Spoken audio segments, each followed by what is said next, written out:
affairs. Walang kinikilingan, walang pinoprotektahan, walang kasinungalingan. Serbisyong totoo lang.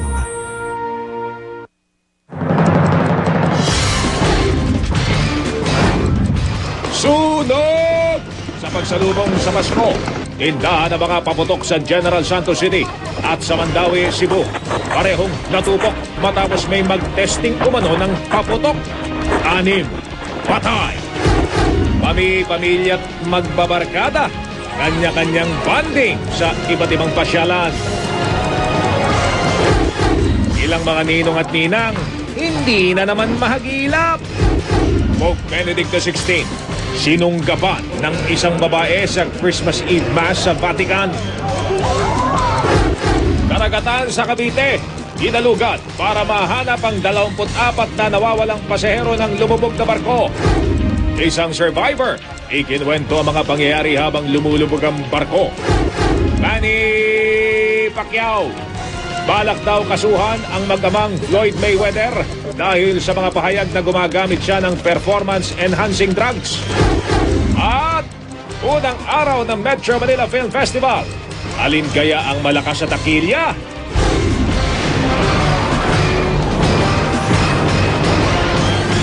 Mula sa GMA Network Center,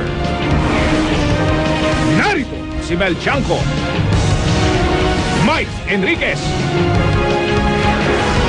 Ito ang 24 oras. Maligayang Pasko mga kapuso. Dagsa ang pamilya sa mga pasyalan ngayong araw ng Pasko. Yan po ang live na kuha sa Manila Ocean Park, kung saan makikita ang iba't ibang mga hayop pandagat. Dinarayo rin ng mga nagpo-family bonding ang mga rides sa Enchanted Kingdom sa Santa Rosa sa Laguna. Narito din po ang live na kuha sa mga namamasyal at nagsha-shopping sa SM North EDSA Mall sa Melusod ng Quezon. At syempre, hindi kompleto ang Pasko ng mga Pilipino kung walang misa. Ito naman po ang live na kuha ng 24 oras sa parokya ng St. Joseph sa lungsod ng Las Piñas.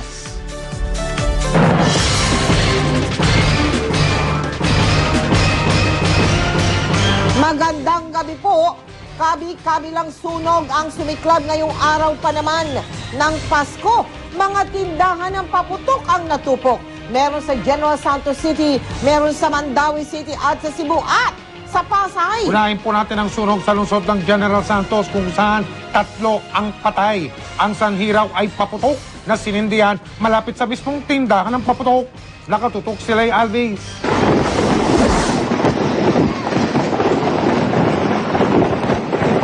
Animoy isang fireworks display ang eksenang ito sa amateur video na kuha gamit ang cellphone. Dakong alas 12 ng hating gabi, sa kasagsagan ng pagsalubong sa Pasko, isang malakas na pagsabog ang narinig sa Oval Plaza sa General Santos City. Nung pagsabog, biglang nag-brown out. Tapos lumabas kami ng bahay. Kala namin fireworks display lang dito sa may plaza. Tapos paglabas namin, na-crowded na. Takbuhan na yung mga tao. Pagtapos ng putukan, ito na ang tumambad na eksena. Mahigit 10 stalls na tindahan ng mga paputok at fireworks ang natusta sa sunog. 2 katawan ng babae ang nakitang sunog na sunog. Ang mga biktima ay kinilalang ang magpinsan na sina April Arangat at Marivic Castillo. Tumayo pa raw ang mga biktima sa General Santos City para umattend sa family reunion nila kagabi. Dumaan daw sila kasama ang kanilang tiyuhin sa plaza para bumili ng mga paputok. Sa harapan ng nagtitinda mismo ng paputok, may nagpapaputok din. Yung kabilang paputok ng pinapaputok, pumunta doon sa nagtitinda ng paputok. Kaya, yun. Pagkatapos bumagsak ang bahagi ng paputok sa isa sa mga stall, nagliyab na rin ang ibang mga paputok hanggang sa nadamay na ang lahat ng mahigit 10 stall. Naisugod pa sa ospital ang isa pang biktimang babae na kinilalang si Arlene Arnaiz pero binawian din siya ng buhay. Hindi rin nakaligtas ang building ng MCOR at ang katapat nitong tanggapan ng Bureau of Fire Protection na 5 metro lang ang layo mula sa mga tindahan ng paputok. Agad nakaresponde ang mga bumbero pero napakabilis daw kumalat ng apoy. Sa loob lamang ng may 15 minuto ay natupok na ang lahat ng tindahan. Tinatayang nasa 1.5 million pesos ang halaga ng mga paputok na nasira. Pinaghahanap na ng mga otoridad ang responsable sa sunog. Ipinagbabawal daw kasi ang pagpapaputok sa loob ng 50 metro malapit sa mga tindahan ng mga paputok. Mula sa General Santos City, Lee Alves, nakatutok, 24 oras. Tatlo rin po ang nasawi na masunog din ang mahigit 50 tindahan ng paputok sa lungsod ng Bandawe sa lalawigan ng Cebu kagabi. Nakatutok si Lalain Go ng GMA Cebu. Alas 10 kagabi na alarma ang mga bumbero sa lungsod ng Mandawi dahil sa malakas na putukan at pagliyab ng apoy sa mga nagtitinda ng paputok. Sa inisyal na investigasyon, may isang customer daw ang sumubok sa nabiling paputok. Pero napunta ang nasindihang paputok sa iba pang paputok at mabilis na kumalat ang apoy. Dahil sa makapal na usok at malakas na paglaganap ng apoy, 3 katao ang nasawi. Kinikilala ang mga ito na sina si Minombao Bulao, Osama Renabatan, 8 taong gulang, at Ahmad Barote, 7 taong gulang. Bukod sa 3 nasawi, 6 pang iba ang nasaktan. Ayon sa mga nasunugan, ito na ang pinakamalungkot na Pasko nila. Nangako naman ang lokal na pamahalaan ng Mandawi kung paano tutulungan ang mga biktima ng sunog. Inihayag kanina ni Mandawi City Farm Marshal Senior Inspector Rogelio Bongabong na patuloy pa silang nangangalap ng ebidensya sa tunay na sanhi ng sunog. Ito pangituan kung naabay ng testing sa naabay na nigarilyo o naabay intention na isunog. Under investigation pa na siya. Tinatansyang aabot sa 100,000 pesos ang danyos ng sunog. Mula rito sa Mandawi City, Cebu, Lalain Go, nakatutok 24 oras. Isang tindahan ng paputok din ang nasunog sa Pasay. Bandang alas 12:30 kaninang madaling araw nang biglang magliyabang tindahan sa kanto ng Libertad at Taft Avenue. Ayon sa mga nakasaksi, may mga nagpapaputok sa tapat ng naturang tindahan ng mga sandaling iyon. Mabilis namang napula ang sunog sa tulong ng mga residente. Bahagi na po ng tradisyong Pilipino, lalo na sa mga bata ang magmano at humingi ng aginaldo sa mga ninong at nina tuwing Pasko. Pero bigo ngayon ang ilang mga bata dahil ang kanilang ninong at nina hindi magilap. Nakatutok si Cesar Apolinario. Halos wala pang naiipong pamasko ang anak ni Aling Luz na si Red. Pupuntahan niya ang kumare niya sa Agam Road sa Quezon City lalo't hindi raw nakapagbigay ng pamasko sa anak noong 1 taon. Pero pagdating sa lugar, sarado ang bahay. Pero taon-taon naman nandyan naman siya. Nung nakaraang taon, nasa ano po siya nagbakasyon po sila Kaya ngayon, hindi ko po siya uli nakita. Si Aling Minda naman, taga Batasan Road, hindi na nag-aksayang bitbitin ang 7 anak sa kanilang ninong at ninang. Sa labas lang ng bahay nila tumambay ang mga anak dahil nasa probinsya raw ang mga magbibigay sana ng regalo. So paano yan? Walang matatanggap na regalo itong mga to? Ako lang ang nagbibigay sa kanila kung mayroon. Gaya ni na Aling Luz at Minda, tanggap na ni Rosita na hindi rin makakapamasko ang 4 na anak. Lahat kasi ng mga ninong at ninang ng 4 niyang anak, hindi na rin mahagilap. Kundi lumipat ng bahay, ang karamihan daw nag-abroad na. Kaya naman dumalaw na lang sila sa isang kamag-anak. Yung iba nasa abroad, yung iba mga ninong nila, yung mga kasamahan ng asawa ko noon sa kumpanya, hindi na namin nakikita, hindi namin alam kung saan nakatira. Walang tapos kung ite-text mo, di na alam kung nagpalit ng number.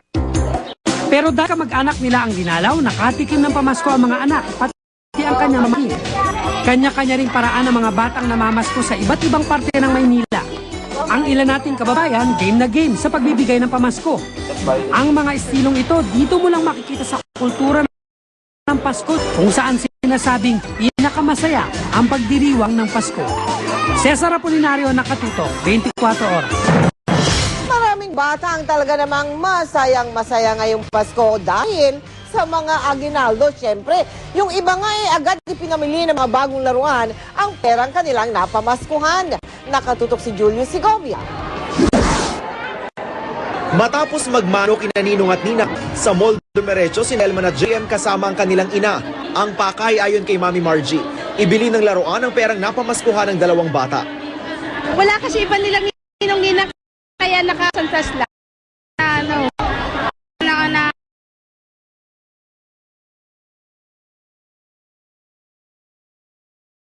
Ride sa theme park. Si Nanay Myra naman ang may hawak ng halos 1,500 pisong napamaskuhan ng kanyang 3 anak. Gagamitin daw nilang mag-iina sa makabuluhang paraan ng pera. Yung baon-baon nila araw-araw, ganun, bayad sa school. Yung babayad nila sa mga teacher nila, yung katulad yan, hindi pa kami nakabayad ng mga libro nila. Ayaw na namang gastos Riza May ang kanyang mga napamaskuhang aginaldo. Sa mall lang daw siya pumunta para makapamasyal ng libre. Pero enjoy ka ba dito? Ano bang meron sa mall? Ala, maraming makikita. Saka ano ba? Masaya. Maraming libre. Sa mall na ito sa Maynila, enjoy na enjoy ang mga bata. Dahil sinasabing sila ang tunay na bida tuwing Pasko, maraming libre para sa mga chikiting. May face at body painting, may balloon twisting, may libre pang entertainment kasama ang mga mascot na lalong nagbigay buhay sa programa. Christmas is really for kids, though, and SM loves kids. We want them all in our malls so that they can enjoy because this is a time that we can really give back to all these children who have been supporting us all throughout the year. May aginaldo mang nakuha o wala ngayong Pasko, ang mahalaga, sama-sama ang pamilya sa pagunita ng kapanganakan ni Jesucristo. Julio Segovia, nakatutok, 24 oras. Mga kapuso, hindi pa rin po natatanggap ng ilang mga guro ang kanilang Christmas bonus. Gagamitin pa naman sana nila ang pera para panggastos ngayong Pasko. Ang pangako naman ngayon ng DepEd, makukuha nila ang bonus bago magbagong taon. Nakatutok si Marisol Abduraman. Habang abala ang lahat sa Pasko, ang public school teacher na si Emily Policarpio sa tindahan nag-aabala. Kailangan daw kasi niyang kumayod para magkaroon ng extra income. Isa kasi siya sa mga guro na tila hindi masaya ang Pasko dahil hindi pa rin natatanggap ang ipinangakong bonus ng gobyerno. Tulad ko, marami din mga guro na nakabase dito pero may mga pamilya sila sa probinsya.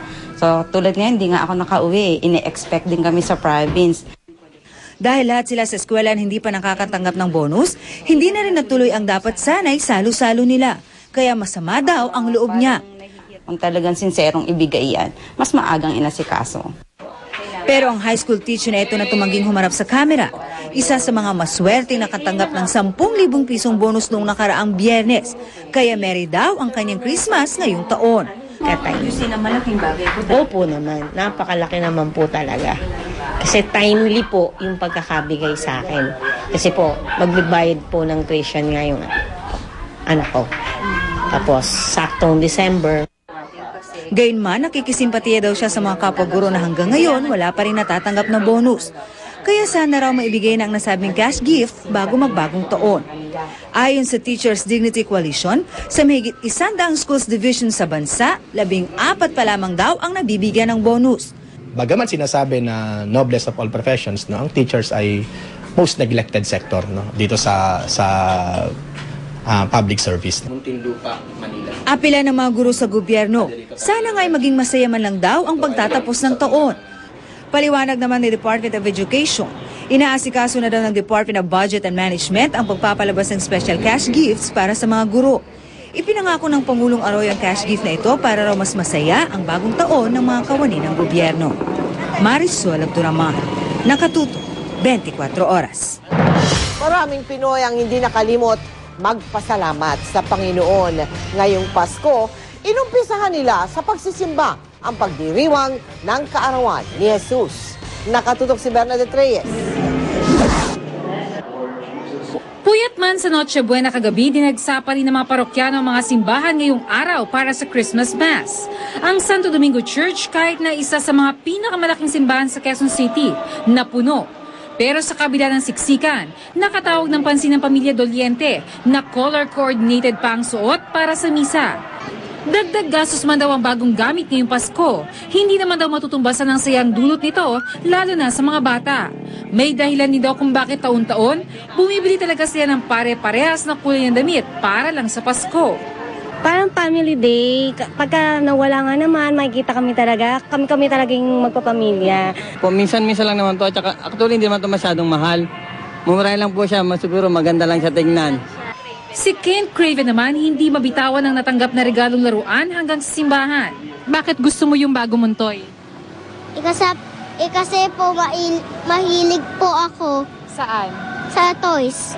Ang magkaibigan Tonton at Maylin, walang bagong gamit ngayong Pasko, pero masaya na sila sa kening napamaskuhan mula sa mga nagsisimba. Gusto na rin namin pong magkaroon kami ng damit. Kaya lang po, wala po sa amin nagbibigay. Okay na rin yun, kahit candy lang napamaskuhan. Opo, Anong mahalaga? sama-sama po kami.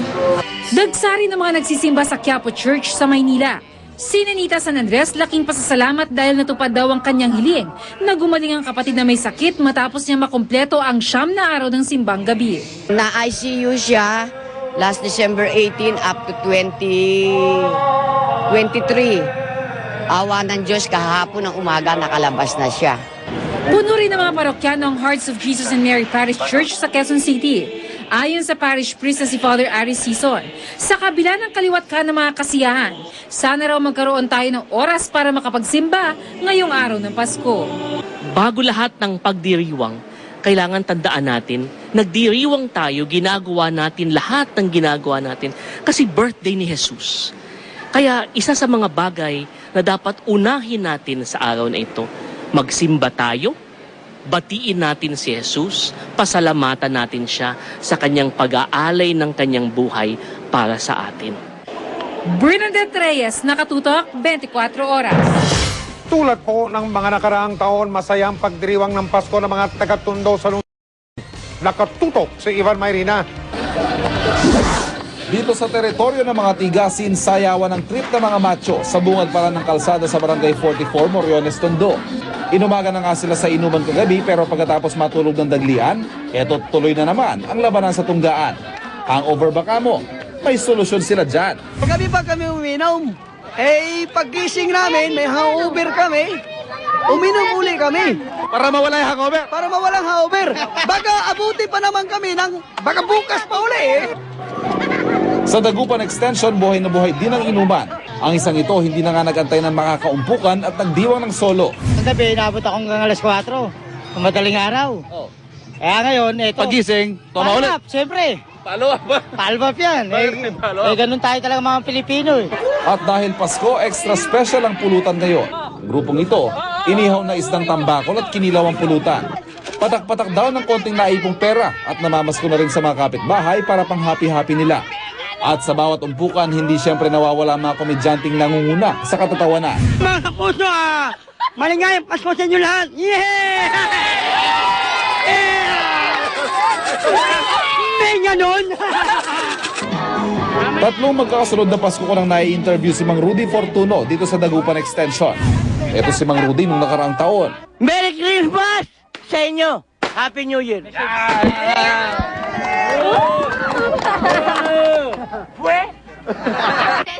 Pero nagbago na raw si Mang Rudy ngayon. Sa loob ng bahay ko siya nadatnan pero sa pagkakataong ito, hindi siya lango sa alak tulad ng nakagawian. Sa pakiusap daw ng kanyang pamilya, unti-unti na raw siyang nagbabago. Sa 8 bote ko nainom, halos 3 na lang. Ang laking kabawasan. Talaga? At sa paninigarilyo ko naman, nakakatatlong kaha ko. 1 kaha na lang. Pati sa babae, sa beer house, wala na. O, Mrs. Nag-iisa na lang siya. Mrs. Reaksyon. Salamat po dahil nabuo po yung pamilya namin. Ang Pasko hindi lang panahon ng pagsasaya, kundi panahon din ng pag-asa at muling pagbubuklod ng pamilya. Ivan Mayrina, Nakatutok, 24 Oras. At habang tayo nagkakasiyahan, patindi ng patindi ang pag-aalboroto ng Bulkang Mayon. Nakatutok si Oscar Oida live mula sa Albay. Oscar! Mel, Paskong Pasko na nga pero mga taga-FIVOX patuloy pa rin sa kanilang pagtutok sa kanilang mga aparato at sa Bulkang Mayon. Mangyari lalo raw kasi tumitindi ang pag-aalburuto nito. Dahil sa patuloy na pag-agos ng mga lava, kapansin-pansin na dagdagan na ang mga dinadaluyan ng lava. Kung dati-rati mangilan-ngilan lang, ngayon 3 na ang daluyan patungo sa direksyon ng bayan ng Buyuan. Iba pa yung sa direksyon ng bayan ng Bunga at meron na rin patungong bayan ng Daraga. Ang mga lava flow na ito umaabot na ng mahigit sa 5 kilometro mula sa bunganga ng bulkan. Ayon sa FIVOX, ang mga ilog sa may southern sector ng Mayon na dapat gugulungan ng mga pyroclastic flow, natatapalan na ng lava. Masamang pangitain raw ito dahil pag nagkaroon na ng mga malalakas na pyroclastic flow, mawawalan ito ng gugulungan kung kaya't maaaring kumalat at gumulong patungo sa iba't ibang direksyon. Kapag nagkaroon ng mataas na pagsabog at babagsak yung mga abo at bato, kung dati ay concentrated lang siya sa bunga galing sa isang ilog, ay pwede siyang tulad ng lava flow na napapansin ngayon, ay pwedeng kumalat sa iba't ibang bahagi. Tansya ng PHIVOLCS, mahigit 20 million cubic meters na lava na ang ibinubulwak ng Bulkang Mayon. Pero ang pangkaraniwan umanong dami ng inilalabas ng Mayon ay nasa 50 to 60 million cubic meters at may pagkakataon pa nga raw na umabot pa sa 150 million cubic meters. Kung titingnan natin yung average na labas ng mga lava o deposito ng bulkan, kaya isa rin yan sa posibleng mga basihan kung saan masasabi natin na hindi pa natatapos ang kasalukuyang eruption ng bulkan. Ang ipinamamalas na lava fountaining lalo raw lumalakas kung kaya't ang mga iniitsa nitong bato kung dati umaabot lang ng 200 meters pataas, ngayon nasa 1 kilometer na. Patuloy rin ang mga ash explosion at rumbling sounds narinig na kahit dito sa Legazpi City. Sa madaling sabi, ayon sa PHIVOLCS, patuloy na nag-i-intensify ang Mayon. Well, ibig sabihin may pwersa na ang pinapakita ng kasalukuyang explosive phase ng Mayon, tawag namin ng Strombolian phase, lumalakas. So, hindi dapat tayo paging kampante na Mel, sa mga sandaling ito yung nakikita natin mula sa kinilalagyan natin dito sa may Linion Hill. Makapansin natin na patuloy itong pagdaos-dos ng mga lava na ayon sa PHIVOLCS ay patuloy niyang dumadami. Bunsod nga ng mga ipinapakitang pagkilos ng Bulkang Mayon, ayon sa mga otoridad, dapat raw sa panahong ito, Mel, ay wala ng tao dun sa nasasakupan ng 8-kilometer danger zone. Mel? Oscar, matanong ko nga sa'yo, kamusta ang Noche Buena mo at ng mga kababayan natin dyan? Well, Mel, sa mga sandaling ito, gaya na nakikita natin dito sa Linion Hill sa mga oras na ito, napakaraming mga tao at ilan nga sa kanila, marami sa kanila ay nagpasang dito na lamang magpalipas ng mag-celebrate ng kanilang Pasko para nga habang ang magkasama yung pamilya, namamataan nila etong magandang view ng Bulkang Mayon. Actually, dito, Mel, hindi natin nakikita o nararamdaman yung takot, more of parang fascination dun sa nakikita nila dahil nga dun sa patuloy na pagdaos-dos ng lava. Pero paalala ng PHIVOLCS, Mel, hindi biro itong nangyayari na ngayon sa Mayon, kung kaya't dapat patuloy pa rin ang pagbabantay at pag-iingat ng mga Bicolano. Mel? Maraming salamat sa iyo, Oscar Oida. Masaya rin po ang pagdiriwang ng Pasko ng mga nakakulong sa Campo Karingal. Pinayagan kasi ang mga preso na makasama ng buong araw na ito ang kanilang mga kaanak. Siyempre, Pasko Nakatutok si Chino Gaston. Sa unang tingin, pangkaraniwang Christmas party ang pagtitipon na ito. Nariyan ang mga masasarap na pagkaing inihanda at dagsa ang mga kaanak at dose-dose ng inaanak. Puno rin ang kapaligiran ng mga palamuti ng Pasko gaya ng mga parol. At syempre, baka sa mga ngiti, dala ng diwa ng Pasko. Pero hindi sa bahay o restaurant ang Christmas party na ito, kundi sa loob ng piitan ng Quezon City Female Dormitory sa Campo Karingal. Tuwing Pasko at New Year, pinapayagang makabisita ng buong araw ang mga kaanak ng mga bilanggo gaya ni Aling Mau, hindi niya tunay na pangalan.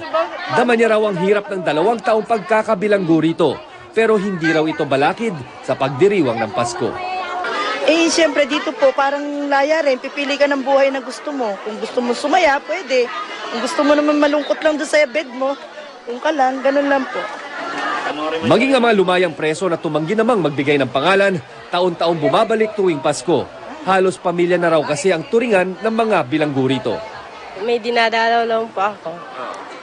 Gusto ko rin pong bumawi sa kabutihan niya po, sa akin po. Ngunit sa kabila ng masasayang tagpo, mahigpit na ipinatutupad ng mga jail guard ang seguridad. Bawat bisita, kinakapkapan. Ang mga dalang regalo at pagkain, binubusisi. Tuloy-tuloy din ang pag-iikot ng mga gwardya sa kada lamesa para tiyaking walang kontrabando na naipasok sa loob ng kulungan.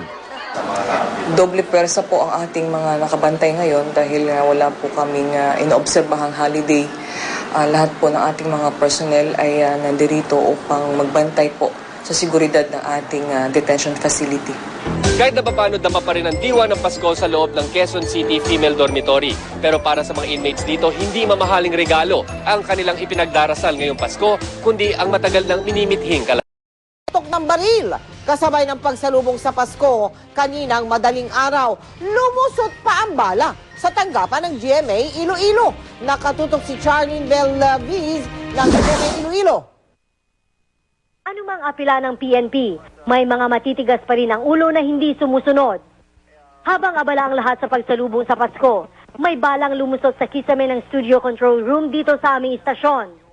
Alas 12:35 kaninang madaling araw. Nagulantang ang cameraman ng aming morning show na arangkada nang may kumalabog. Kay do katunog sa lagpok. Tigig pasiga ko sang suga, tapos kita ko sang may dapta sang mga puti-puti siguro, tapos kita utos lag sa punta. Kaagad na nagpatawag ng pulis ang aming station manager ni si Mr. Jonathan Cabillon para maimbestigahan ang insidente. Ayon sa record ng Haro Police Station, buena mano ang GMA Iloilo sa stray bullet. Pag pulot ko to ang slag, pagkita ko may mainit pa. Pinaniniwalaang malapit lang sa istasyon ang nagpaputok dahil malakas pa ang impact ng bala sa sahig mula sa bubong. Nakatakdang isa ilalim sa ballistic test ang bala upang malaman kung ito ay nanggaling sa isang lisensyadong baril. Sa kabutihang palad, walang nasirang gamit ang bala at walang empleyado ang nasaktan. Mula rito sa Iloilo City, Ferdinand Belviz nakatutok, 24 oras. Samantala, makakasama po ang magkakapatid na Aquino kagabi. Unang Noche Buena po nila nawala ang kanilang inang si dating Pangulo Cory Aquino. Ilan sa maghahanda ay paborito raw ng kanilang yumaong ina at merong ding mga putahing sadyang hindi na isinama. Ang tumutok kay si Aubrey Carampel. Si Chris Aquino ang nagsilbing host ng Aquino Family Dinner na nakagawian na ng pamilya tuwing bisperas ng Pasko. Imbis kasi sa tahanan nila sa Times Street, sa bahay ni Chris Aquino sa Valle Verde, ginanap ang early Noche Buena nilang magkakapatid. Bago nito, isang misa muna ang dinaluhan ng pamilya Aquino at dumiretso na sa kanilang salo-salo. Kumpleto ang mga kapatid ni Chris na sina Balsi, Pinky, Viel at Noynoy. Ito ang unang Pasko na hindi nila kasama ang inang si Cory. Si Viel nag-volunteer na sana sa bahay na lang niya. Tapos sinabi ko kasi aalis na kami dito by middle of January. So sabi ko, last hurrah na lang dito. So impromptu. Potluck ang handa at kanya-kanyang dala ng pagkain ng magkakapatid. Kabilang sa kanilang pinagsaluhan ay lechon, turkey, pasta at salad. Hindi rin nawala ang kalyos na paborito raw ni Cory. Pero may sinadya raw silang huwag isama sa kanilang handa. Purposely wala kaming spaghetti kasi yun ang sa mom talaga. Baka masad lang kami habang kumakain kami ng spaghetti. Tapos wala rin ng fresh corned beef dahil yun ang mom talaga. So umiwas kami doon. Bago magpasko, dinalaw na raw nila ang yumaong Pangulo sa libingan nito. Kahapon muna sa sementeryo kami kasi si Father Arevalo na yearly nagbimisa sa Times Street, nag-offer siya na pumunta na lang kami sa sementeryo at doon kami magmisa. So kami lang kaming mga magkakapatid. Bukod sa magkakapatid, naroon din ang kanilang mga asawa at anak. Ang anak ni Chris na si Baby James, agaw atensyon sa kanyang Michael Jackson outfit. Tukso naman ang inabot ni Noynoy sa mga kapatid na babae na first time raw nang bigay ng regalo sa kanila. Binuksan ni Chris ang regalo ni Noynoy na isang maletang kulay itim at dilaw. Timing raw ito lalo na sa magiging madalas na pagbiyahe ng magkakapatid pagdating ng kampanya sa 2010. Aubrey Carampel, nakatutok, 24 oras. Buhay na buhay ang mga amusement park at iba pang pasyalan sa Metro Manila sa dami ng mga pamilya at magbabarkadang nagbabonding ngayong Pasko. Mula sa Maynila, nakatutok live si John Consulta. Mel, punuan na nga ang sitwasyon sa maraming pasyalan sa Metro Manila sa sobrang dami ng ating mga kababayan na nais ipagdiwang ang araw ng Pasko kasama ang kanilang mga mahal sa buhay. Umagang-umaga kanina sa kabila ng malamig na panahon, maraming Pinoy na ang nagtungo sa Luneta Park para ipagdiwang ang Pasko. Ilan sa kanila, nagpalipas daw ng magdamag dito kasama mga kaibigan at mahal sa buhay. Kanya-kanya sila ng hanap ng magandang pwesto para mailatag ang kanilang banig at agad makain ng bit-bit na pagkain. malungkot din sa bahay eh. Pag dito, kahit pa paano, parang masaya. Libre aircon. Ramdam na ramdam yung Christmas kahit walang kadatungan. Nagsari ng mga bata ng amusement park sa Quezon City Circle. Sa halagang 30 hanggang 50 pesos, makakasakay ka na sa ride na gusto mo.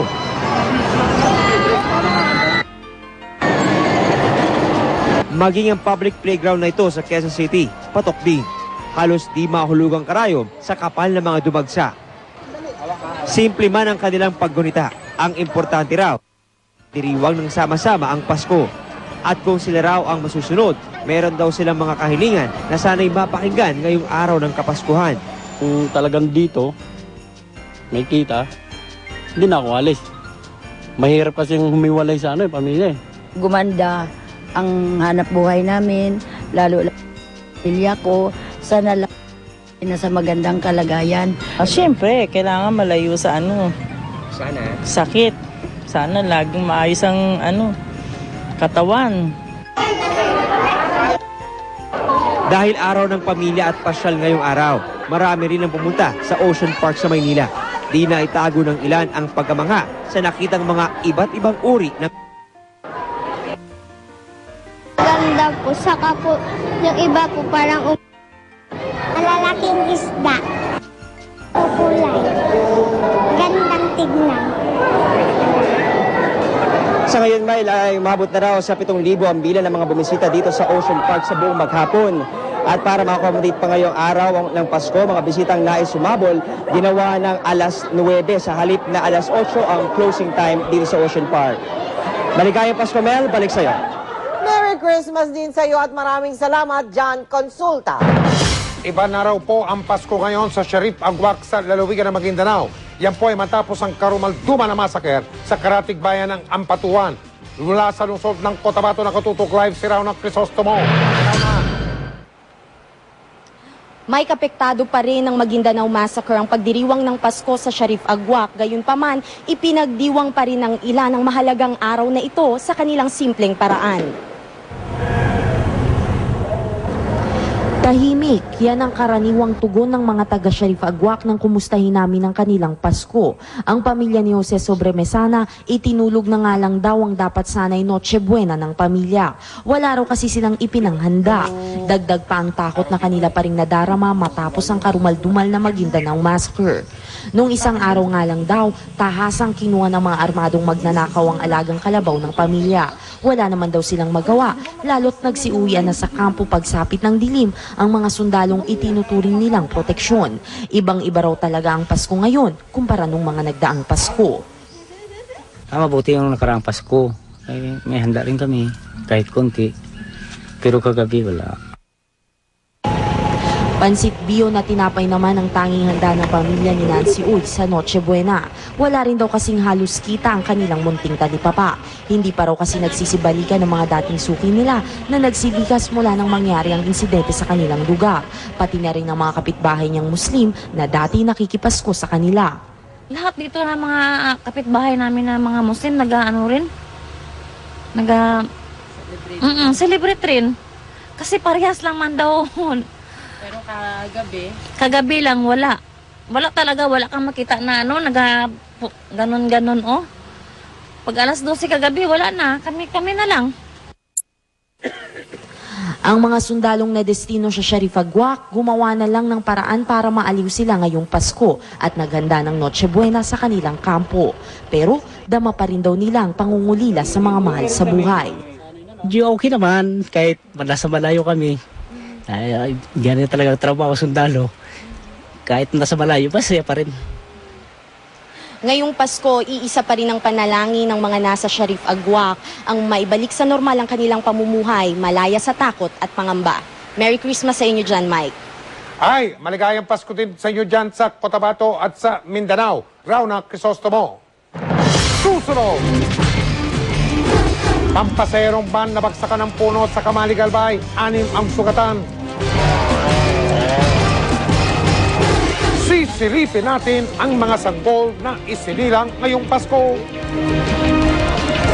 Ang Santo Papa sinunggaban ng isang babae habang naglalakad patungong altar sa Vatican. Aling pelikula kaya ang patok sa Katilya o Takilya ngayong unang araw ng Metro Manila Film Festival? Malalaman natin sa pagpapatuloy ng 24 oras, mga kapuso. Live na kuha mula sa isa sa mga pasyalan ngayong Pasko, ang Enchanted Kingdom sa Santa Rosa, lalawigan ng Laguna.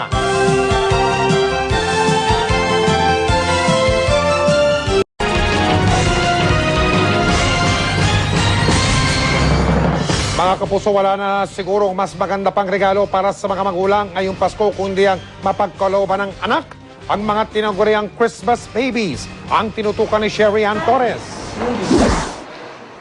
Naging tila kaugalian na ng maraming Pilipino ang pag-aabang sa mga sanggol na isinisilang tuwing Pasko. Ang araw ng kapanganakan ng Panginoong Hesukristo na para sa marami ay namumukod tanging petsa sa buong taon. Sa Dr. Jose Fabella Memorial Hospital sa Maynila, naabutan ng GMA News si Mary Ann Caparos pasado alas 10 ng gabi na masayang nag-aabang ng kanyang panganganak sa harap ng emergency room. Naka-schedule daw kasi siyang manganak pasado alas 12 ng hating gabi ng Pasko. Blessing na rin yung para sa akin kung magkataon, di ba? Na Pasko po ipapanganak. Sa Quirino Memorial Medical Center sa Quezon City naman, masayang sinalubong na mag-asawang Michelle at Basilio Meparanum ng Imus Cavite ang pagdating ng pangatlong babaeng sanggol nila na si Maria Kimberly. Kapos man daw ng 2 oras bago magpasko ang pagdating ng kanilang anak, malaking regalo pa rin daw ito sa kanilang mag-asawa. Ang istorya ng mag-asawang Meparanum na taga Imus Cavite parang kahalintulad din ng naranasan ng ina ni Kristong si Berheng Maria. Mula Cavite raw, 4 na ospital ang tumangging tanggapin sila sa iba't ibang dahilan. Hanggang sa mapadpad sila sa Quirino Memorial Medical Center. Ang taxi driver na kasama nila nag-ikot sa mga hospital. Sa sobrang awa, 100 piso na lang ang siningil sa kanila. Kaya ganun na lang daw ang pasasalamat ni Basilio nang makita ang malusog niyang anak at ligtas na asawa. Talagang walang-wala na ako noon.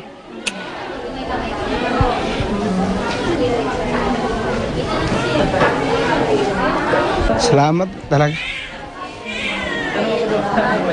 Hindi maintindihan, ma'am, talaga. Ang laking paghihirap. Sabi ni Dr. Heidi Calixto, siyam ang nanganak sa Quirino Hospital ng bisperas ng Pasko. 4 naman ang nakaschedule manganak ng December 25. Kumpara sa mga nakalipas na taon, mas konti raw ang mga nanganak ngayong Kapaskuhan, sabi ni Dr. Connie Pascua ng Fabella Hospital. Sherry Ann Torres, Nakatutok, 24 Oras. Bagamat matagal nang ipinagbabawal, meron pa rin tayong mga kababayan na iligal na nagpapaputok ng baril. Kagabi po, isang pamilya muntik nang madisgrasya nang pumasok sa kanilang bahay ang ligaw na bala. Nakatutok si Mark Salazar. Kung pwedeng sabihing nadaplisan, ganito kamuntik ng madisgrasya ng ligaw na bala ang mag-ina ni Samson Concepcion sa Novaliches, Quezon City. Mag-aalas 8 raw kagabi, bisperas ng Pasko, nanunood na lang daw sila ng TV noon habang nakahiga nang tila kidlat daw na tumagos sa bubong nila ang isang bala. Sa pwesto pa man din daw ng kama nila. Nag-text balita si Samson sa GMA News kaya namin nalaman ang nangyari sa kanila. Buti na lang po yung higaan na nandito dati, nilipat dyan. Kahapon lang po nangyayari yung paglipat. Kung nagkataon lang po siguro kagabi na nandyan pa rin yung kama, baka isa po sa kanila ang tinamaan ng bala. Di naman sukat akalain ng 10 taong gulang na si Jennifer Pante ng Nueva Ecija na may peligro pa siyang haharapin habang nakikipaglaro lang sa 2 kapatid sa kanilang bakuran. Pagkakon ako ng kawayan, natuhog o kahoy, ba't kako dumudugo. Ayon sa DOH, simula lang nung Martes hanggang kahapon nakapagtala na sila ng 2 pang ibang biktima ng ligaw na bala. 8 naman ang nasabugan na ng paputok. Taon-taon nang paalala ng DOH, ang baril hindi ginagamit pang salubong ng bagong taon dahil ang balang pinaputok pa itaas, walang pupuntahan kundi pabalik ng lupa at walang pipiliing target sa baba. Hindi na rin pumipili ang DOH ng alin sa mga paputok ang ligtas at hindi. Lahat daw peligroso at wala na raw liligtas pa sa maingay na kaldero. Makakapagdulot to ng physical injury, no? So, noong mga nakaraang taon, nakita natin may nasabugan ng kamay, may naputulan ng kamay, naputulan ng daliri, mayroong nabulag. Sa nakaraang taon daw, 5 pinakanaminsalang paputok ang Piccolo, Quitis, 5-star, Lucis at mga homemade na paputok. Pero dito sa Barangay Gulod sa Novaliches, parang hindi nasabihan ng mga babala. Parang candy lang binibili ng mga bata ang paputok at sila na rin mga bata ang kanya-kanyang paligsahan ng sabog sa daan. Zero casualty ang target ng DOH para sa salubong 2010. Pero mangyayari lamang daw ito kung katulong nila ang magulang sa kampanya kontra paputok. Mark Salazar, Nakatutok, 24 Oras. Hindi pa rin nahahanap ang mahigit 20 pasahero ng lumubog na MV Catalin sa karagatan ng Cavite. Nakatutok si June Veneracion. Sa aerial video ng Philippine Navy nakuha ngayong araw, makikita ang lawak ng karagatan sa Cavite na pinaglubugan ng MV Catalin B. Sinuyod ng 5 barko ng Navy at Coast Guard ang lugar, pero walang nakitang survivor. Tanging mga kalat gaya ng tsinelas at laruan ang nakita ng search and rescue team. 3 ang nasawi at 24 pa rin ang pinaghahanap ng mga pasahero ng lumubog na barko. Kasama ng Navy, patuloy rin ang search and rescue operation ng Philippine Coast Guard sa lugar. It's a possibility that some bodies may have been entrapped in the boat that sunk because the incident developed so fast. Ang problema, mahirap sisirin ang pinaglubugan ng barko na may lalim na mahigit 200 talampakan. 120 hanggang 150 talampakan lang ang pwedeng sisirin ng isang ordinaryong diver. Kaya sa pagkakataong ito, kakailanganin ang mga deep sea diver gamit ang mga espesyal na kagamitan. We're trying to engage the services of Salvors again kasi sila yung may equipment. No? Ang Coast Guard natin medyo may konting limitation as far as equipment. No? At habang tumatagal, lalo namang bumibigat ang kalbaryo ng mga kaanak ng mga nawawala. Patuloy ang kanilang paghihintay sa headquarters ng Coast Guard para sa anumang balita. 2 pamangkin ni Nixon Tanyeka ang kasama sa mga pinaghahanap. Pero ang nakadagdag daw sa kanyang sama ng loob ay ang ginawa raw ng San Nicolas Shipping Lines, ang may-ari ng MV Catalin B, sa isa pa niyang pamangkin na nakaligtas sa trahedya. Binigyan daw ito at iba pang nakaligtas ng 1,000 piso ng isang empleyado ng shipping company at pinapirma sa isang bakanting papel habang ginagamot kahapon sa loob ng headquarters ng Coast Guard. Parang ang sabi nga sa akin wala daw namang nangyari na masama doon sa tao. Sinusubukan pa rin ng GMA News na kunin ang reaksyon ng San Nicolas Shipping Lines. Ang nakabanggaan naman ng MV Catalin D na fishing vessel Anatalia ay nakadaong na sa Pier 13 ngayon. Restricted sa loob ng barko ang kapitan at mga crew nito. Ipinagutos naman ni Pangulong Arroyo ang suspensyon ng operasyon ng mga kumpanyang nagmamayari sa mga barkong nasangkot sa banggaan sa gitna ng karagatan. June Veneracion, Nakatutok, 24 Oras. Susunod! Pope Benedict XVI, sinunggaban sa Vatican. Mga residente sa Provident Village sa Marikina na sinalanta ng mga nagdaang pagbaha. Paano kaya pinagdiwang ang Pasko? At ang pagbati ni Santa Claus sa iba't ibang lingwahe. Tutukan lahat ng yan dito lang sa 24 Oras. Napapanood natin ay mga isda na mapapanood dyan po sa Manila Ocean Park. Talagang pasyalan ngayon ng mga bata at ng kanilang mga pamilya. Enjoy na enjoy sila. Iba't ibang uri po yan, ha? Maging lahat. Pinangunahan ni Pope Benedict XVI ang misa sa Vatican sa pagsalubong sa Pasko. Pero biglang nagkagulo nang sunggaban ng isang babayang Santo Papa. Nakatutok si Lala Roque. Taimtim ang pagsisimula ng Christmas Eve Mass sa Vatican City nang biglang magkaroon ng komosyon. Napalingon ng mga tao. Nagmadali ang mga bodyguard papunta sa buntot ng prosesyon. Natumba pala si Pope Benedict XVI.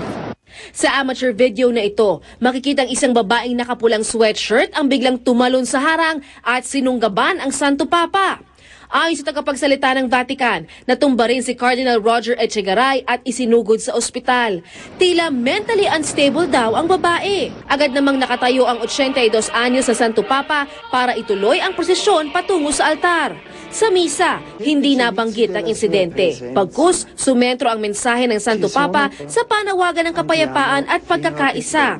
Ang kasakiman niya ang ugat ng ating pagkakawatak-watak. Sa misa, nagkaroon din ng dasal sa wikang Filipino. Para sa mga dukha at sa lahat ng nagdurusa sa kanilang buong pagkatao, naway ang grasyang ipinagkaloob sa pagsilang ni Jesus sa sabsaban ay magbigay sa kanila ng panibagong pag-asa at pananalig. Isang pares din ng batang Pilipino ang nauna sa offertory. Ang isa nakabarong pa. Sa pagtatapos ng Christmas Midnight Mass noong isang taon, may babae ring umatake sa Santo Papa. Inaalam na kung iisa lang ang babaeng umatake noong isang taon at ngayon. July naman itong taon nang madulas ang Santo Papa habang nagbabakasyon sa Italian Alps. Nabali ang kanyang kanang wrist na gumaling din matapos ang ilang linggo. Lala Roque Naktutok, 24 oras. At kahit na po nasa evacuation center sila, nagawa pa rin po ng libo-libong inilikas na mga residente ng Albay na ipagdiwang ang Pasko sa simpleng paraan. Nakatutok si Maris Omali Live mula dun sa May Albay. Maris. Mike, ramdam na ramdam pa rin ang diwa ng Pasko dito kahit pahirap at di gaano ang komportable ang kondisyon ng mga inilikas sa mga evacuation center. Payak ang pagdiriwang ng Pasko ng pamilya Barajas ngayong araw. Nakisali na lang sila sa mga inihandang palaro sa evacuation center para kahit papano maaliw ang kanyang mga anak. Pinagkasya na lang din ang mga idinonate na pagkain para kanilang pagsaluhan. Pero kahit kapos, masaya pa rin daw dahil sama-sama sila. Ito po ang pinaka-dabi sa akin dahil yun lang na-experience ko. Nung nakarang taon po, nakarang Pasko, ano talaga, wala naman akong na-experience ng ganitong na Pasko. Walang, dahil wala naman na kapos talaga. Wala kami. Ngayon talaga, kahit sa evacuation, talagang okay naman dahil buong pamilya ko na kasama ko sa Pasko. Kinailangan lumikas ni Elino dahil nakatira sila sa barangay Mabinit na nasa loob ng 8-kilometer danger zone. Nasira ng araw ang kanyang taniman ng sili matapos abutin ng abo at nagbabagang lava. Simple lang ang wish ni Elino ngayong Pasko at magbabagong taon. Yung volcan, umi na rin para makabalik kami sa aming tahanan. Kasi mahirap kasi sa evacuation. Hiling din nilang mabigyan sila ng electric fan sa evacuation center. Si Jessica Dilang Pasko ay pinagdiwang sa evacuation center, kundi pati ang kanyang ika-9 na taong kaarawan. Kaya ay pinaghanda siya ng provincial government ng simpleng regalo at mga balloon.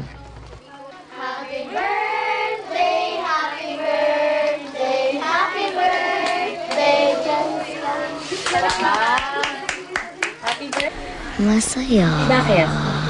May regalo akong natanggap. Napakasaya namin kasi ngayon lang nangyari ito. Special talaga. Ang ibang mga bata lubos na nag-enjoy sa pagtatanghal ng mga nagmamagic na payaso. May mga palaro rin para sa kanila. Film showing at bawat bata sa evacuation centers may regalong 100 piso na may kasama pang tsokolate. Ngayong Pasko. Masaya po. Oo, bakit? Kasi nakatanggap ako ng perang ganito kalaki. Pasko. Ano? Ibibili ko ng damit at saka short. At para saan mo gagamitin yan? Yung pera? Anong pang bibilin mo? Damit. Damit? Tsaka ano pa? Laruan. Kaya ang mga batang ito napabati pa sa saya. Pari. Christmas! Merry Christmas! Kagabi nagkaroon ng Christmas party sa iba't ibang evacuation center. At nang tugtugin na ang Nobody, halos lahat ng bata sa Daraga National High School napaindak.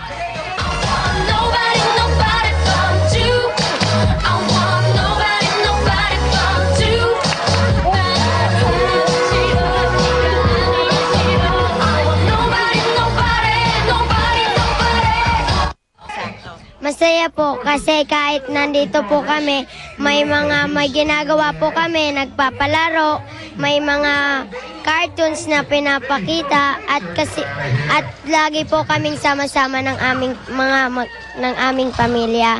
Masaya kasi kasama ko ang mga kaibigan ko at may hindi boring. Tapos may palaro naman.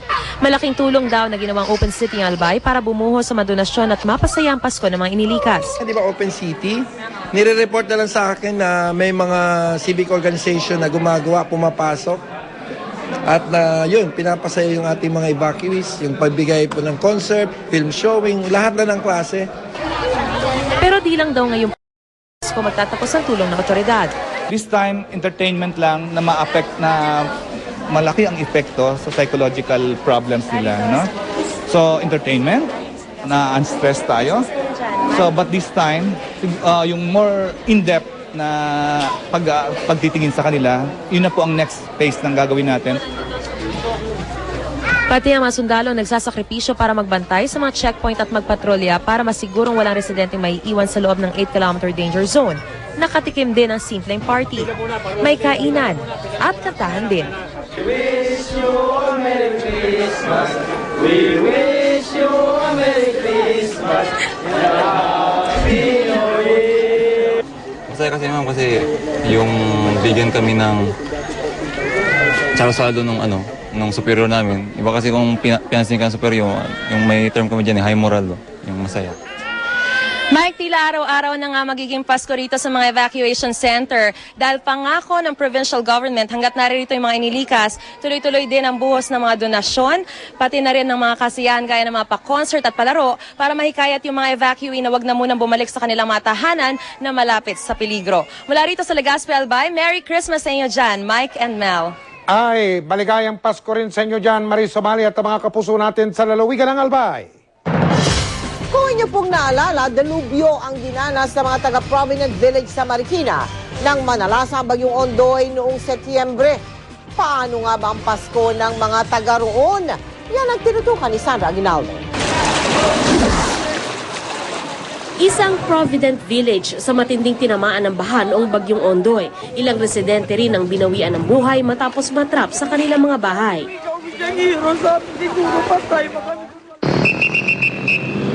Ngayon, marami sa mga residente hindi pa rin bumabalik sa kanilang mga bahay. Meron ding tulad ni Aling Rosalina na hindi pa rin nakakabangon mula sa pananalasa ng baha. Ito na raw ang pinakamalungkot na Paskong naranasan ng kanyang pamilya. Napakalungkot. Napakalungkot po talaga. Pero tinipilit ko rin maging maligaya kasi Pasko eh.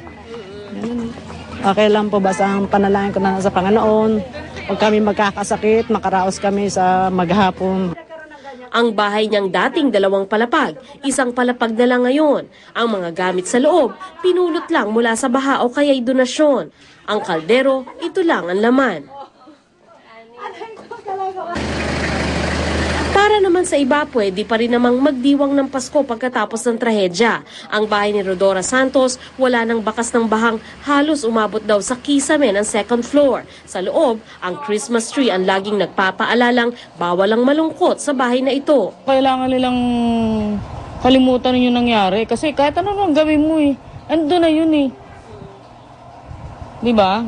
Kailangan magtrabaho ka na magtrabaho. Kung ano nawala sa'yo, kaya mo na maibalik yun eh. At kahit pa siya mismo ay biktima, tuloy pa rin daw ang kanyang panatang mamigay ng tsinela sa mga mahihirap niyang kapitbahay bago magbagong taon. Sandra Aguinaldo, Nakatutok, 24 Oras.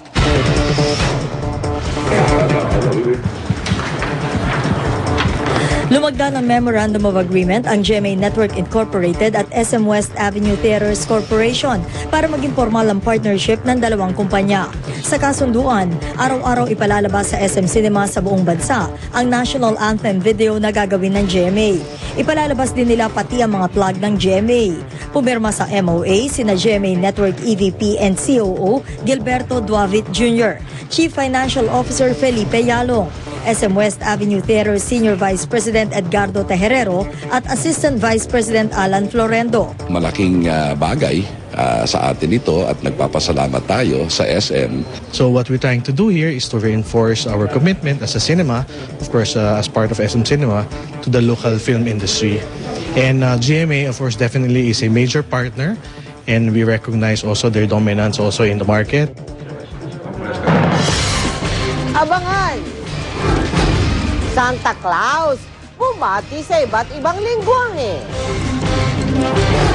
Survivor ng lumubog na barko sa Cavite, ikinwento ang ilang huling eksena sa barko. At aling pelikula kaya ang patok na agad sa unang araw pa lang? Abalang-abala man ngayong Pasko, nagawa pa rin bumati ni Santa Claus mula sa bansang Finland. At dahil naabangan ng marami sa buong mundo, 6 na iba't ibang lengguwahe ang kanyang ginamit ng magpaabot ng Merry Christmas. Umati siya sa mga wikang German, Swedish, French, Spanish, Italian at Ingles. Ich wünsche Ihnen alle frohe Weihnachten und ein gutes neues Jahr. Feliz Navidad, good Jul und Gott Nyttår. Buon Natale, Joyeux Noël. Hello everybody, I wish you all a very Merry Christmas and a Happy New Year. Maligayang Pasko din sa iyo, Santa. At dahil nga Pasko, puno na naman ang maraming mall, lalo na sa Metro Manila, live mula sa North EDSA sa Quezon City. Nakatutok si Dano Tingkungko. Mel, mga pamilya at mga chikiting ang abalang-abala sa pamimili ng mga regalo ngayong araw ng Pasko. Saan ka man lumingon sa mga mall ngayong araw, puro pamilya mga nagbabonding ang makikita sa bawat sulok. At kapag mga chikiting ang pinag-uusapan, hindi na syempre mawawala ang mga toy store. Sa isang toy store, siksikan buo maghapon sa dami ng mga batang namimili ng mga regalo para sa sarili. Ang ilang mga batang nakausap namin, nakakuha na ng pamaskong pera sa mga ninong at ninang. Tig 500 pesos ang naipamasko ni na Francis at Sandy, kapwa 11 years old. Pero imbes na sa laruan, sa ibang bagay daw nila ilalaan ang naipamasko. Pagkano ang naipang regalo ng ating mga ninong sa atin? 500. 500. O saan mo gagamit? Save. Sisave ko lang po. Isasave mo lang. Bakit? Nandito tayo sa toy store. Bakit hindi ka bibili ng toy? Para may pang-ipon na. Saan mo gagastos ngayon? 600. Plano ka na? Wala pa po. Wala pa. Ano nang gusto mo? Hindi po. Mga damit lang. Ang magkapatid namang sina Charmaine at Cassandra Tan, hindi nakaaginaldo sa mga ninong at ninang pero ayos lang daw dahil ngayon sila ibinili ng kanilang mga magulang ng regalong pampasko. Bukod sa hindi daw nakahabol sa last-minute shopping ang kanilang inang si Gigi, mas magandang bonding time na rin daw ito sa kanilang mga anak. I think this is the right day for us to go shopping with my kids. This is our vacant time. They really want lang talaga. Sometimes kasi when I buy something, they don't appreciate. Bonding time din ang araw ng Pasko para kay Aling Rose del Rosario na ipinamili rin ng regalong manika ang apong si Marian. Lalo pang naging espesyal ang araw na ito para sa kanya dahil 8 buwan din silang hindi nagkita ng apong galing pa sa Kasiguran, Aurora. Ngayon lang kami nagkaroon ng time. So sinasamantala niyo rin to? Nga po, oo. Ngayon lang kami nag-banding yan eh. Miss na namin yan eh. Halos lahat ng mga mall siksikan, magkakasama ang buong pamilya, mga magkakaibigan, magkakasintahan. Lahat ginawang bonding day ang araw na ito. Mel, sa mga oras na ito ay lalo pang dumarami ang pagpasok ng mga tao sa mga mall. Karamihan sa kanila hindi lang namimili sa mga shop, kakain din daw sila sa labas at manonood ng sine. At Merry Christmas sa inyo dyan. Balik sa iyo, Mel. Merry Christmas at maraming salamat sa iyo, Dano Tingkungko. Time out!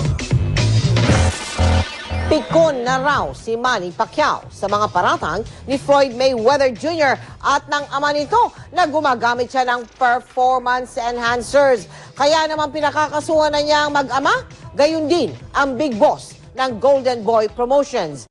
Maki-time out muna tayo kay Chino Trinidad. Kahit na araw ng Kapaskuhan ay hindi na napigilan ng pound-for-pound king na si Manny Pacquiao na ipagtanggol ang kanyang dangal at reputasyon sa gitna ng mga malisyosong bintang ukol sa paggamit niya ng performance-enhancing drugs. Kaya naman inatasan ng pambansang kamao ang kanyang promoter na Top Rank na sa lalong madaling panahon ay magsampa na ng kaso laban kina Floyd Mayweather Sr., Floyd Jr. at ang CEO ng Golden Boy Promotions na si Richard Schaefer. Napuno na raw si Pacquiao sa pangyuyurak ng 3 kilalang boxing personalities na walang tigil ang pagpapalabas ng mga paratang sa mga pahayagan, internet at kahit na sa television interviews ukol sa pambihirang lakas ni Pacquiao na nagmumula daw sa paggamit ng steroids. He was just standing right there, never flinch. How could that be? Do you understand that? Where is it coming from? It is a mystery. It's a mystery to me too. That's what I'm trying to say. Nung una, inakala raw ni Pacquiao na bahagi lamang ng mga publicity stunts ang mga paratang ng mag-amang Mayweather. Ngunit itong mga nakaraang araw ay dumarami daw ang lumalapit kay Pacquiao at tinatanong siya kung totoo nga bang Gumamit siya ng mga performance enhancers kaya niya nakuha ang kanyang 7 World Championships sa magkakaibang dibisyon. Malinaw na sa 8 beses na pagsusuri ng Nevada State Athletic Commission sa urine samples ni Manny ay 8 beses na lumalabas na negatibo ang pound for pound king sa kahit na anumang substance na maaaring magbigay sa kanya ng kalamangan mula sa artipisyal at ipinagbabawal na pamamaraan. Ayaw naman tuluyang isara ng pambansang kamao ang posibilidad na magtuos sila ni Mayweather sa boxing ring. Chino Trinidad Nakatutok, 24 oras. Malungkot namang nagpasko ang mga naulila dahil sa paglubog ng MV Kathleen B sa Cavite. Gaya ng isang pasahero na nakilala ng GMA News. Nakaligtas man siya. Ilang kaanak at kaibigan naman niyang nawawala pa rin. Nakatutok si Sandra Aguinaldo. Kasi yung isang tao na nga lang nakasakay. Isa si Erwin sa mapalad na nakaligtas sa lumubog ng MV Kathleen B. Pero ngayong Pasko, nagluluksa pa rin daw ang kanyang pamilya. Hindi kasi nakaligtas ang kanyang pinsang si Wilmar Tanayan, isang arkitekto. Nawawala pa rin ang kanyang 2 pinsang babae, isang pamangkin at 2 kaibigan. Kwento ni Erwin, nakita niya kung paano nagsalpukan ng MV Kathleen B at Natalia na isang fishing vessel. Malaki pang pagkukulang yung sa sinakyan ko siguro. Dahil kulang sa duty. Hindi pa sila nakapag-buzzer bago mangyari. Pwede sana kung naka-ready yung tao, kung mga 10 meters na nakabuzzer sila, para naka-ready yung tao, nagising. Dahil dating pahinante sa isang Taiwanese fishing boat, mabilis na nakapagsuot ng life vest si Erwin. Ang pinagtataka raw niya kung kailan daw tapos na ang salpukan, tsaka palang umano nag-alarma ang MV Kathleen B. Pag-akit ko sa taas, yung mga tao tulog pa, karamihan tulog pa. Di sumigaw akong lulubog. Nagkagulo na yung tao. Pag biglang tumirik na yung barko, diretso lubog na. Yung ibang mga babae doon sa loob ng barko, parang tinanggap na nila. Humiga na lang sila. Sa kaguluhan, nahiwalay daw siya sa kanyang mga kamag-anak. Nakasakay si Erwin sa lifeboat kaya ilang buhay pa ang kanyang nailigtas. Kitang-kita raw niya kung paano lumubog ang MV Kathleen B sa loob lang ng ilang minuto. Yung lifeboat nagpapaikot-ikot dahil sobrang daming tao dito. Sa kabila naman yung walang tao, tataob, baliktad. Tapos sasakay ulit. Oo, sasakay ulit. Dahil taranta na nga yung mga kasama ko. Sobrang nervyos. Nagpapasalamat daw si Erwin sa nakamit na pangalawang buhay. Pero ang panalangin pa rin niya ngayong Pasko, hustisya para sa mga biktima. Sandra Aguinaldo, Nakatutok, 24 oras. Susunod. Ang pasahero van nabagsakan ng puno, 6 sugatan. Libo-libo dumaksa sa mga amusement park at nadagdagsaan pa rin ngayong Pasko. Sa unang araw ng Metro Manila Film Festival, alig mga pelikula kaya ang humataw? Malalaman natin sa pagpapatuloy ng 24 oras. Kaligtasan mo sa Alerto 24. Meron po tayong balita mula sa Kamalig, lalawigan ng Albay. Isang pampaserong van ang nabagsakan ng puno. Mistulang na yuping lata ang van. Sugatan ang 6 na pasahero agad isinugod sa ospital sa lungsod na Legazpi. Hindi naman nagalusan ng driver. Ayon sa kanya, binabaktas nila ang National Highway kaninang alas 3:30 ng hapon. Biglang bumagsak ang puno. Hindi pa malinaw kung bakit ito bumagsak. Agad ding naalis ang puno na humarang sa kalsada. Inel Tiangco, ang inyong kapusong totoo. Ang Pasko ay panahon para magsama-sama ang pamilya. Pero may mga mag-anak na sadyang hindi makokompleto sa araw ng Pasko. Gaya na lamang ng mga pamilya na ang ilaw ng tahanan ay nasa bilangguan. Ikubli natin sila sa mga pangalang Eden, kaso drug pushing; Marga, kaso robbery with homicide; at Rosana, kaso drug pushing. 3 sa mga nakapiit sa Correctional Institute for Women Mindanao sa Santo Tomas sa Davao del Norte. Mga inmate, kababaihan. Higit sa lahat, mga ina. Mga ilaw ng tahanan na nasasabik sa kanilang mga anak, lalo na ngayong Pasko. Para sila'y mapasaya, sinagot na natin ang Christmas gift ng kanilang mga anak. Ang ilang bata dumating para personal na tanggapin ang ating handog. Mga ina naman ang tumanggap ng regalo para sa mga anak nilang hindi nakarating. Mapalad si Rosana. Narito ang kanyang 3 anak. Mabuti kung nandito sila malagaan kahit ilang araw lang binigay sa amin. Pero mabuti rin kaya gusto rin nila na makatabi, makayakap nila ako dito sa brigada ko. Si Marga, mahigpit na yakap ang anak na bumiyahe pa mula sa Surigao. I love you. Sana makalaya na ka, Ma. Sobrang tuwa ako. Nahihiya man ako sa sarili ko kasi nga dapat ako nagbibigay sa kanya. Wala naman ako magawa. Mabuti nga po nandiyan kayo.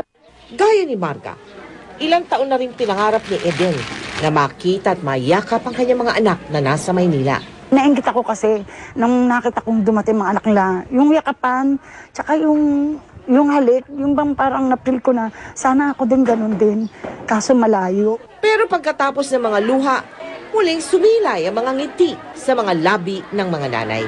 Bukod kasi sa regalo para sa kanilang mga anak, may inihanda rin tayong espesyal na handog para sa kanila. Biro nyo sa Anlayo, Manila, para lang magbigay ng ganitong regalo sa amin. Napakalaking bagay po nito. Saka maraming salamat po talaga. At maraming salamat po sa Cebu Pacific Air, sa Grand Menseng Hotel sa Davao City, at sa Afat Seafood Restaurant sa pagsuporta sa Give a Gift Alay sa Batang Pinoy Christmas Project sa Davao. At syempre, salamat din sa inyong lahat ng mga donors namin para dyan sa mga regalong ipinadaan ninyo sa amin para sa mga bata at sa kanilang mga nanay sa Correctional sa Mindanao. Samantala, sa mga nais makiisa sa mga proyekto ng GMA Kapuso Foundation, lalo na po yung mga para sa mga bata. Maaari kayo magdeposito ng inyong donation sa mga bank account. Sa mga gagamit naman ng credit card, mag-log on sa www.kapusofoundation.com para sa detalye. Libo-libo po ang tumaksa sa Enchanted Kingdom sa Laguna para makabanding ang kanilang pamilya ngayong Pasko. Nakatutok po doon live si Rafi Tima. Rafi, kamusta dyan? Mga ngiti, tawanan at masigaw ng kasiyahan, Mike, ang nangingibabaw ngayon dito sa aking kinaroroonan sa Enchanted Kingdom. Ngayong maghapon, Mike, ay aabot na sa full capacity na mahigit 15,000 ang dumalaw ngayon dito para ipagdiwang ang araw ng Pasko. Taon-taon na umunong ganito ang eksena dito tuwing Pasko. Mga batang tila hindi mabura-bura ang ngiti sa mga labi. Mga magulang na bagamat halatang pagod na sa maghapong pag-iikot ay nakakatawa pa. At maging mga maedad na nakaupo na lang sa wheelchair na nag-i-enjoy sa masayang tanawin. Christmas is not just for children, it's also for the elderly. I see to it that during the holiday season, I visit my mother. She's turning 78 years old by March. 20 taon ng OFW si Mang Tony at ngayon lang nakapasyal dito sa Enchanted Kingdom. 17 silang magkakamag-anak sa grupo, kasama ang 8 batang pamangkin, tiyahing 73 taong gulang at inang 77 taong gulang na. Sa kabila ng kakayang makapasyal at makadalaw sa mas mararangyang bansa, hindi raw niya ipagpapalit ang Paskong Pinoy. Joy pa rin. There's Christmas in the Philippines is really something different. And it's worth it. Ito rin ang kwento ng isa pang OFW na si Gigi. Nagtatrabaho siya bilang isang engineer sa bansang Qatar. Kasama ang mga magulang at ilang kamag-anak, taon-taon daw siyang umuwi sa Pilipinas para dito magpasko. Every year talaga we make sure na nandito kami every Christmas. Bakit naman dito sa Enchanted? Basta maganda kasi dito, mas feel mo yung spirit ng Christmas. Pansin nga umano ng pamunuan ng Enchanted Kingdom, marami sa mga nagtutungo rito lalo na sa panahon ng Kapaskuhan ay mga OFW. Even when it's not Christmas, ito ay nangyayari. Pero lalo na pag Christmas time, yung ating mga kababayan who are working abroad but are able to go home during the holidays, definitely nasa itinerary ng pamilya. At dahil araw ng Pasko, espesyal ang nasaksihan ng mga bisita rito mula sa pamunuan ng Enchanted Kingdom. Isang programa ang kanilang itinanghal para ipaalala sa mga bisita ang tunay na diwa ng Pasko. Ang kapanganakan ng tagapagligtas na si Jesucristo. Kumpleto pa sa artificial snow ang pagtatanghal, bagay na ikinatuwa ng mga batang bisita.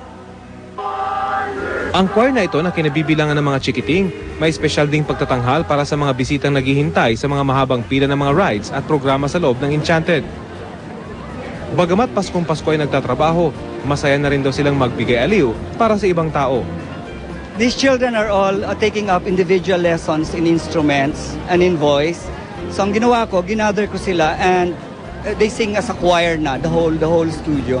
So, ibig sabihin, ito yung piniprepare namin para sa kanila na makalabas kami para makapag-perform. Hanggang alas 12 bukas ang Enchanted Kingdom ngayong gabi at sa mga oras na ito, Mike, ay may mga pumipila pa rin para makapasok.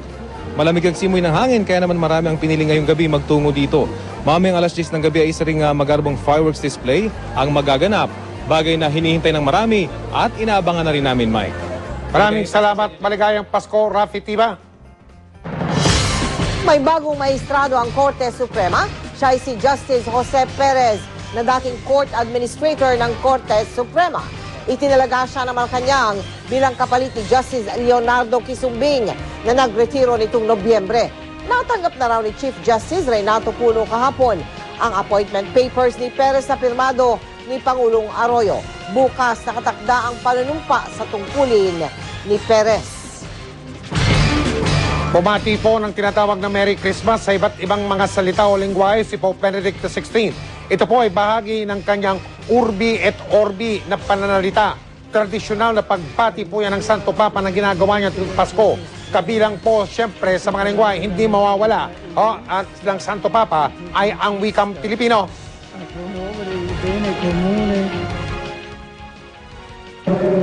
Filipino, maligayang Pasko at manigong bagong taon. Bukod po sa pamamasyal sa mga park at sa mga mall, bahagi na rin ng Paskong Pilipino ang panunood ng pelikulang Pilipino. Ano kayang pinakapatok sa mga pelikulang kalahok sa Metro Manila Film Festival? Ito na pong pagtutok ni Rida Reyes. Dagsa na ang mga manonood ng pelikulang Pilipino sa unang araw ng Metro Manila Film Festival. Hindi mabilang mga pila ng mga tagahangang gustong mapanood ang kanilang mga iniidolo. Dito sa SM North EDSA Cinemas, wala nang paghulugan ng karayom. Ang dami ng mga tao. Kaya naman mahigpit na rin ang seguridad para matiyak ang kaayusan. We added security guards. Each cinemas has one, of course, anticipating the bulk of our patrons for these days. Of course, hindi normal So, ang daming nag-flock at SM Cinemas just to celebrate Christmas Day and watch MMFF. Sa early and official returns ng SM North Theater, nangunguna ang pelikulang Ang Panday sa mga pinakapinipilahan na sinusundan naman ng Ang Darling Kong Aswang at ng Shake, Rattle and Roll 11. Inaasahan namin ang mga Pilipino would still look into watching all the 7 movies, malalaking pelikulang magpapasigla sa atin, at makakatulong para makalimutan natin ang ating mga problema. Oo, taon-taon nanonood kami. Sama ko girlfriend ko. Dahil namin si Bong Revilla Dali yan, dali. Taon-taon pinapanood namin yan. Mismo si Senador Bong Revilla pa ang personal ng ikot sa SM North Cinemas para personal na magpasalamat sa mga maagang tumangkilik ng kanilang palabas. Ninervyos daw ang senador sa kung paano tatangkilikin ang kanyang bagong pelikula. Salamat tayo sa lahat ng mga nanonood ng Panday at yung hindi pa nanonood, manood po kayo. Sana po ito na ang simula ng pagbangon ng pelikulang Pilipino. Maging mga producer ng Ang Panday ay natutuwa rin sa mga nasaksihan nilang tumatangkilik sa kanilang pelikula. Natuloy-tuloy ang top grosser natin at saka yung mga tao sana na lumabas at manood, tangkilikin ang pelikulang Pilipino. Hindi lang po sana kami, lahat po nag-join ng Manila Film Festival. And we'd like to thank all of you for the support na ibinigay ninyo sa Panday. Rida Reyes, Nakatutok, 24 oras. At yan po ang mga balitang aming tinutukan sa nakalipas na 24 oras. Maraming salamat sa inyong pagtitiwala. Maligayang Pasko mga kapuso, pati sa mga subscriber ng GMA Pinoy TV. Mula sa tahanan ng katotohanan, ako po si Mel Tiangco. At maligayang Pasko rin sa iyo, Carmela. Salamat. Ako po si Mike Enriquez. Ito po ang GMA. Walang kinikilingan, walang pinoprotektahan. Walang kasinungalingan, serbisyong totoo lamang. At dahil hindi natutulong ang balita, nakatuto kami 24 oras. Pasok!